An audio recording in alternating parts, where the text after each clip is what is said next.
Poco కేసులో ఏడాది మే 27న arrest అయిన జగన్ న్యాయం కోసం నాంపల్లి కోర్టును ఆశ్రయించారు.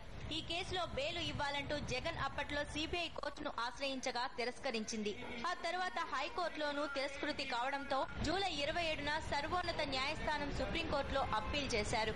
అప్పటికింకా స్టాట్యుటరీ బెయిల్ కు నిర్దేశించిన 90 రోజుల గడువు పూర్తి కాకపోవడంతో సుప్రీంకోర్టు ఆ అంశాన్ని పరిగణనలోకి తీసుకోలేదు. ఎఫ్ఐఆర్ లోని RC 19లో ఇంకా దర్యాప్తు పూర్తి కాకపోవడాన్ని ఉదహరిస్తూ దర్యాప్తు వీలైనంత త్వరగా పూర్తి చేయాలని సిబిఐని ఆదేశిస్తూ ఆ పిటిషన్ ను తిరస్కరించింది. ఈ నేపథ్యంలో జగన్ తాజాగా సిబిఐ కోర్టులో 2 బెయిల్ పిటిషన్లు దాఖలు చేశారు. సిఆర్పిసి సెక్షన్ 167 సబ్ సెక్షన్ 2 కింద తన పిటిషన్ ను స్వీకరించి బెయిల్ మంజూరు చేయాలని విజ్ఞప్తి చేశారు. సెక్షన్ 437 కింద బెయిల్ కోరుతూ మరో సాధారణ పిటిషన్ ను కూడా జగన్ దాఖలు చేశారు. నిజానికి సిబిఐ ఒక వ్యక్తిని అరెస్టు చేసి రిమాండ్ కు అప్పగించినప్పుడు అప్పటి నుంచి 90 రోజుల్లోగా దర్యాప్తును పూర్తి చేయాల్సి ఉంటుంది. సీసీ నెంబర్ 8 ప్రకారం జగన్ ను అరెస్టుగా చూపించింది సిబిఐ.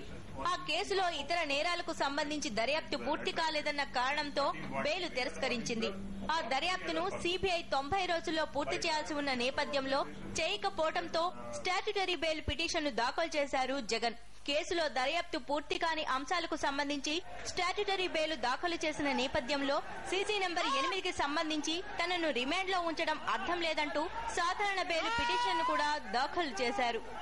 న్యాయం చేయాలని వైఎస్ జగన్మోహన్ రెడ్డి మరోసారి కోర్టు మెట్లెక్కారు. చట్టానికి లోబడి సిబిఐ వివరించడం లేదని కోర్టు దృష్టికి తెచ్చారు.